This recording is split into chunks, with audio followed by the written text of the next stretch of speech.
श्री कृष्ण गोविंद हरि मुरारी ये नाथ नारायण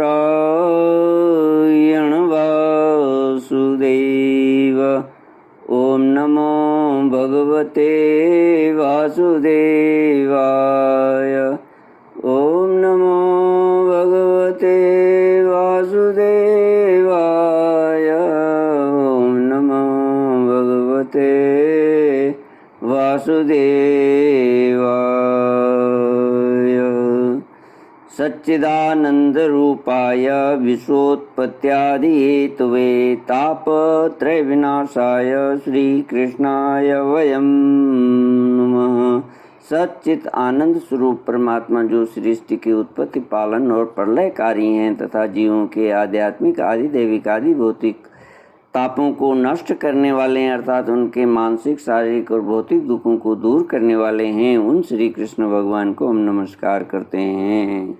श्री कृष्ण गोविंद हरे मुरारी हे नाथ नारायण वासुदेव। श्रीमद् जी यह स्वर्ग आदि रूप कला का वर्णन, स्वर्ग आदि रूप फल का वर्णन करने वाली श्रुति मनुष्यों के लिए उन लोकों को परम पुरुषार्थ नहीं बतलाती, परंतु बहिर्मुख पुरुषों के लिए अंतःकरण शुद्धि के द्वारा परम कल्याण में मोक्ष की विवक्षा से ही कर्मों में रुचि उत्पन्न करने के लिए वैसा वर्णन करती है। जैसे बच्चों से औषधि में रुचि उत्पन्न करने के लिए रोचक वाक्य कहे जाते हैं। बेटा, प्रेम से गिलोय का काढ़ा पी लो तो तुम्हारी चोटी बढ़ जाएगी। इसमें संदेह नहीं कि संसार के विषय भोगों में, प्राणों में और सगे संबंधियों में सभी मनुष्य जन्म से ही आ सकते हैं और उन वस्तुओं की आसक्ति उनकी आत्मोन्नति में बाधक एवं अनर्थ का कारण है। वे अपने परम पुरुषार्थ को नहीं जानते, इसलिए स्वर्ग आदि का जो वर्णन मिलता है वह ज्यों का त्यों सत्य है, ऐसा विश्वास करके देवादि योनियों में भटकते रहते हैं और फिर वृक्ष आदि योनियों के घोर अंधकार में आ पड़ते हैं। ऐसी अवस्था में कोई भी विद्वान अथवा वेद फिर से उन्हीं विषयों में क्यों प्रवृत्त करेगा। दुर्बुद्धि लोग, कर्मवादी, वेदों का यह अभिप्राय न समझकर कर्माशक्तिवश पुष्पों के समान स्वर्ग आदि लोकों का वर्णन करते हैं और उन्हीं को परम फल मानकर भटक जाते हैं। परंतु वेद वेता लोग श्रुतियों का ऐसा तात्पर्य नहीं बतलाते। विषय वासनाओं में फंसे हुए दीनहीन लोभी पुरुष रंग बिरंगे पुष्पों के समान स्वर्ग आदि लोगों को ही सब कुछ समझ बैठते हैं। अग्नि के द्वारा सिद्ध होने वाले यज्ञ यागादि कर्मों में भी मुग्ध हो जाते हैं। उन्हें अंत में देवलोक, पितृलोक आदि की ही प्राप्ति होती है। दूसरी ओर भटक जाने के कारण उन्हें अपने निज धाम आत्मपद का पता नहीं लगता। प्यारे उद्धव, उनके पास साधना है तो केवल कर्म की और उसका कोई फल है तो इंद्रियों की तृप्ति। उनकी आंखें धुंधली हो गई हैं, इसी से वे यह बात नहीं जानते कि जिससे यह जगत की उत्पत्ति हुई है, जो स्वयं इस जगत के रूप में है, वह परमात्मा मैं उनके हृदय में ही हूँ। यदि हिंसा और उसके फल मांस भक्षण में राग हो जाए, उसका त्याग न किया जा सकता हो तो यज्ञ में ही करे। यह परिसंख्या विधि है।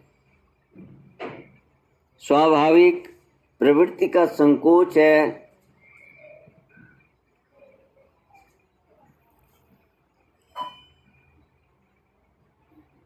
ये परिसंख्या विधि है। स्वाभाविक प्रवृत्ति का संकोच है। संध्या वंदन आदि के समान अपूर्व विधि नहीं है। इस प्रकार मेरे परोक्ष अभिप्राय को न जानकर विषय लोलुप पुरुष हिंसा का खिलवाड़ खेलते हैं और दुष्टतावश अपनी इंद्रियों की तृप्ति के लिए वध किए हुए पशुओं के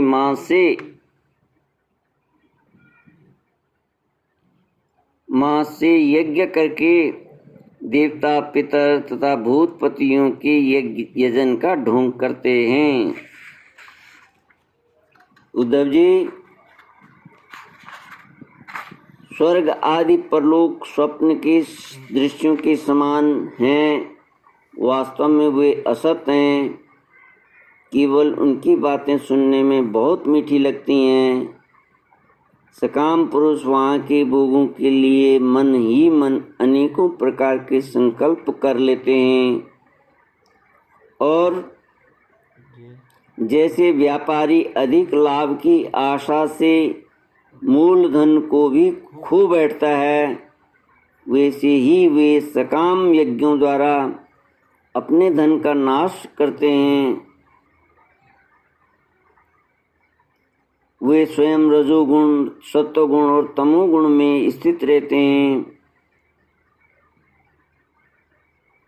और रजोगुणी, सत्वगुणी अथवा तमोगुणी इंद्रियादि देवताओं की उपासना करते हैं। वे उन्हीं सामग्रियों से उतने ही परिश्रम से मेरी पूजा नहीं करते। वे जब इस प्रकार की पुष्पिता वाणी, रंग रंगीली मीठी मीठी बातें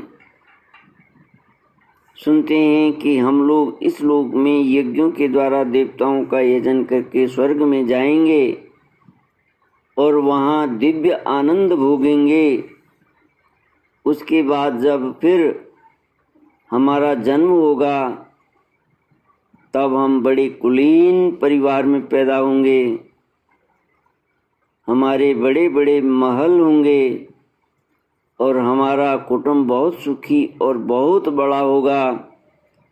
तब उनका चित्त क्षुब्ध हो जाता है और उन हेकड़ी जताने वाले घमंडियों को मेरे संबंध की बातचीत भी अच्छी नहीं लगती। श्री कृष्ण गोविंद हरे मुरारी, हे नाथ नारायण वासुदेव। उद्धव जी, वेदों में 3 कांड हैं, कर्म, उपासना और ज्ञान। इन तीनों कांडों के द्वारा प्रतिपादित विषय है ब्रह्म और आत्मा की एकता। ब्रह्म और आत्मा की एकता। सभी मंत्र और मंत्र दृष्टा ऋषि इस विषय को खोलकर नहीं, गुप्त भाव से बताते हैं और मुझे भी इस बात को गुप्त रूप से कहना ही अभीष्ट है। गुप्त रूप से कहना अभीष्ट है मतलब सब लोग इसके अधिकारी नहीं हैं। अंतःकरण शुद्ध होने पर ही ये बात समझ में आती है। वेदों का नाम है शब्द ब्रह्म। वे मेरी मूर्ति हैं, इसी से उनका रहस्य समझना अत्यंत कठिन है। वह शब्द ब्रह्म परा, पश्यन्ति और मध्यमा वाणी के रूप में प्राण, मन और इंद्रमय हैं। मन समुद्र के समान सीमा रहित और गहरा है, उसकी था लगाना अत्यंत कठिन है। इसी से जैमिनी आदि बड़े बड़े विद्वान भी उसके तात्पर्य का ठीक ठीक निर्णय नहीं कर पाते। उद्धव, मैं अनंत शक्ति संपन्न एवं स्वयं अनंत ब्रह्म हूँ। मैंने ही वेद वाणी का विस्तार किया है। जैसे कमल नाल में पतला सा सूत होता है, वैसे ही यह वेद वाणी प्राणियों के अंतःकरण में अनाहत नाद के रूप में प्रकट होती है। भगवान हिरण्यगर्भ स्वयं वेद मूर्ति एवं अमृतमय हैं। उनकी उपाधि है प्राण और स्वयं अनाहत शब्द के द्वारा ही उनकी अभिव्यक्ति हुई है। जैसे मकड़ी अपने हृदय से मुख द्वारा जाला उगलती और फिर निगल लेती है, वैसे ही वे स्पर्श आदि वर्णों का संकल्प करने वाले मन रूप निमित्त कारण के द्वारा हृदय आकाश से अनंत अपार अनेकों मार्गों वाली वैखरी रूप वेद वाणी को स्वयं ही प्रकट करते हैं और फिर उसे अपने में लीन कर देते हैं। वह वाणी हृदगत सूक्ष्म ओंकार के द्वारा अभिव्यक्त स्पर्श क से लेकर म तक, स्वर अ से और औ तक, ऊष्मा श श स ह और अंतस्थ य र ल व, इन वर्णों से विभूषित है। उसमें ऐसे छंद हैं जिनमें उत्तरोत्तर चार चार वर्ण बढ़ जाते हैं, चार चार वर्ण बढ़ते जाते हैं और उनके द्वारा विचित्र भाषा के रूप में यह विस्तृत हुई है। चार चार अधिक वर्णों वाले छंदों में से कुछ ये हैं: गायत्री, उष्णिक, अनुष्टुप,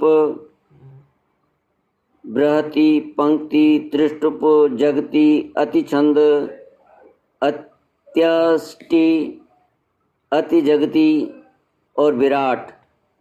वह वेद वाणी कर्म कांड में क्या विधान करती है, उपासना कांड में किन देवताओं का वर्णन करती है और ज्ञान कांड में किन प्रतीतियों का अनुवाद करके उनमें अनेकों प्रकार के विकल्प करती है, इन बातों को, इस संबंध में श्रुति के रहस्य को मेरे अतिरिक्त और कोई नहीं जानता।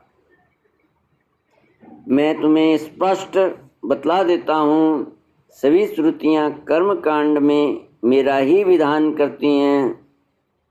उपासना कांड में उपास्य देवताओं के रूप में वे मेरा ही वर्णन करती हैं और ज्ञान कांड में आकाश आदि रूप से